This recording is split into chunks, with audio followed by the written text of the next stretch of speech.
नमस्कार, आप सभी का बहुत बहुत स्वागत है एक बार फिर हमारे चैनल में, जहां हम सुन रहे हैं आशुतोष गर्ग जी द्वारा लिखित पुस्तक जिसका नाम है अश्वत्थामा, महाभारत का शापित योद्धा। आइए आज इस पुस्तक का भाग 16 पढ़ना प्रारंभ करते हैं। उन दिनों महारथी कर्ण हस्तिनापुर आया हुआ था।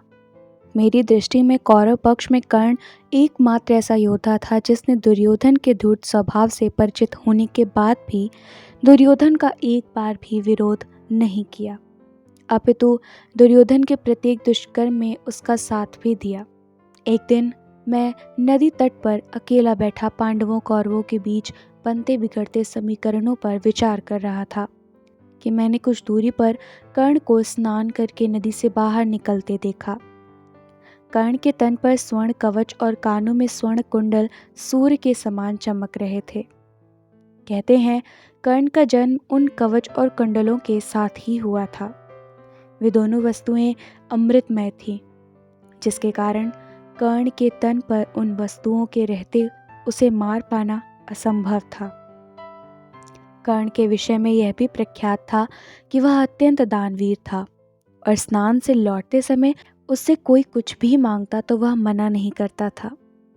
इस कारण स्नान के बाद उसे मार्ग में प्रायः याचक मिल जाते थे, जो कर्ण से मुँह मांगी वस्तुएं पाकर संतुष्ट होकर लौटते थे।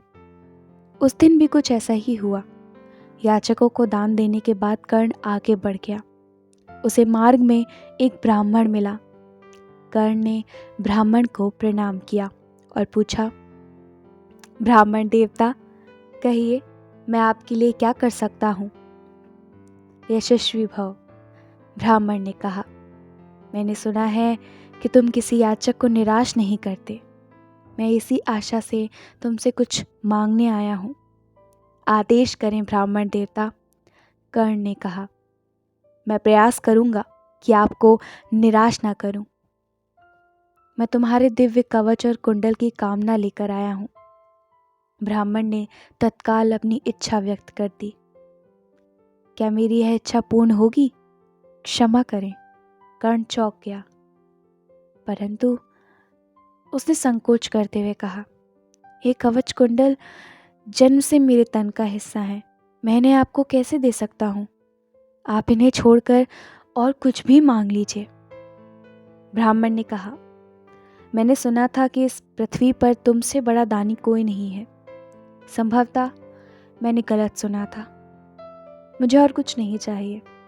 कोई बात नहीं कर्ण, मैं चलता हूँ। रुकिए ब्राह्मण देवता, कर्ण ने क्षण भर सोचने के बाद कहा। मैंने आपको पहचान लिया है। आप निश्चय ही इंद्रदेव हैं और मेरे कवच कुंडल लेकर आप मुझे शक्तिहीन बनाना चाहते हैं। मैं चाहूँ तो आपको कवच कुंडल देने से मना कर सकता हूँ, किंतु मैं नहीं चाहता कि संसार उपहास करे और कहे कि कर्ण को अपने प्राण अपने वचन से अधिक प्रिय थे और इसलिए उसने एक ब्राह्मण को निराश कर दिया। यह कहकर कर्ण ने कमर में बंधा छुरा निकाला और अपने दिव्य कवच कुंडलों को तन से काटकर अलग कर दिया। कर्ण का तन खून से लथपथ हो गया। उसे देखकर इंद्र की आंखों में आंसू आ गए। इंद्र ने कहा, मैं तुमसे बहुत प्रसन्न हूँ दानवीर कर्ण। मेरा वज्र छोड़कर तुम मुझसे कुछ भी मांग सकते हो। प्रभु, कर्ण बोला, मैंने अपनी प्राण रक्षक वस्तुएं आपको दान में दे दी हैं। इसके बदले आप मुझे कोई अचूक दिव्यास्त्र दीजिए। तथास्तु, इंद्र बोले, मैं तुम्हें अपनी अमोघ शक्ति देता हूँ।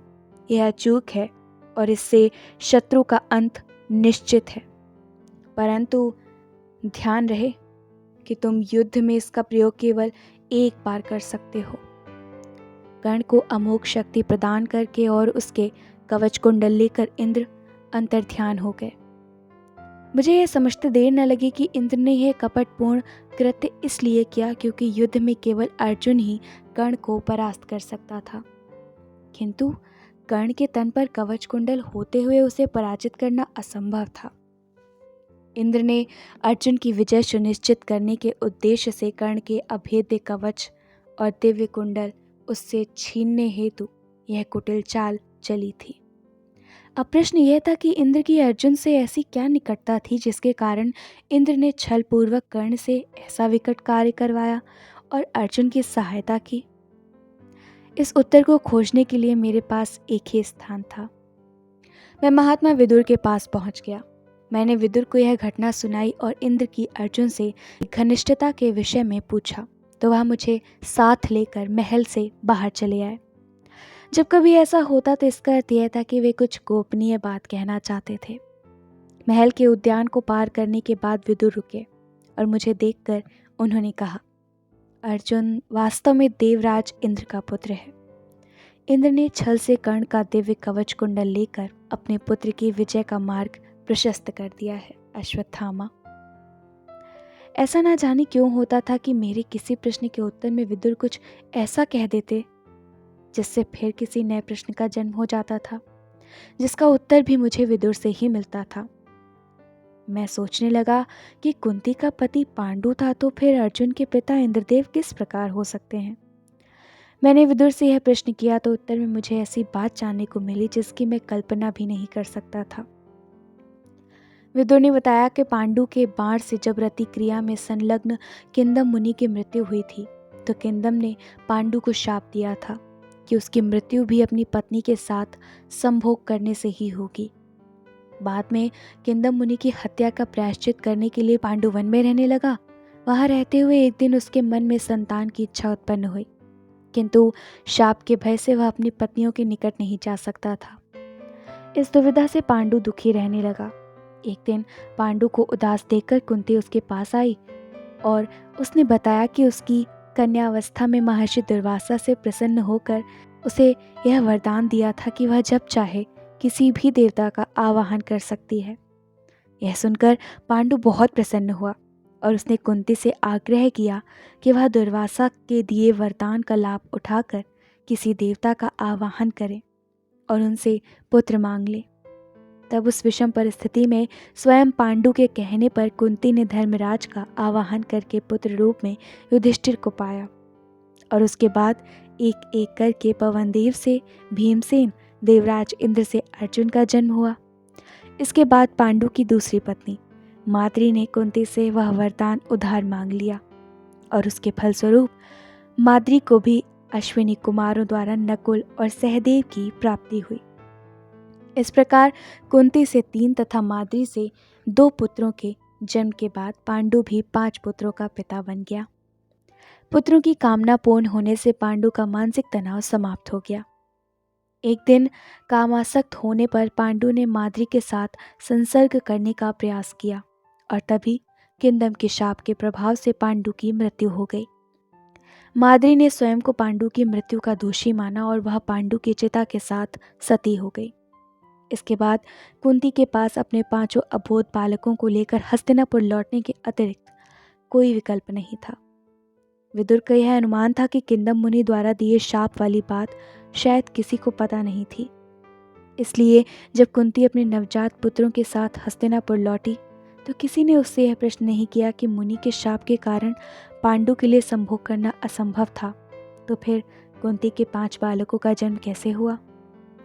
कुंती द्वारा वरदान की सहायता से इंद्र और अर्जुन का संबंध स्पष्ट हो गया। हालांकि वरदान कभी कभी अभिशाप भी बन जाते हैं। यह बात मुझे तब समझ में आई जब पांडवों के ही जन्म से जुड़ा एक और रहस्य मुझे बहुत बाद में पता लगा। मैं उस रहस्य को भी बाद में ही प्रकट करूंगा, क्योंकि वह इस कथा की अत्यंत महत्वपूर्ण कड़ी है। लेकिन यहाँ उसका उल्लेख करने से कथा का रोमांच समाप्त हो जाएगा।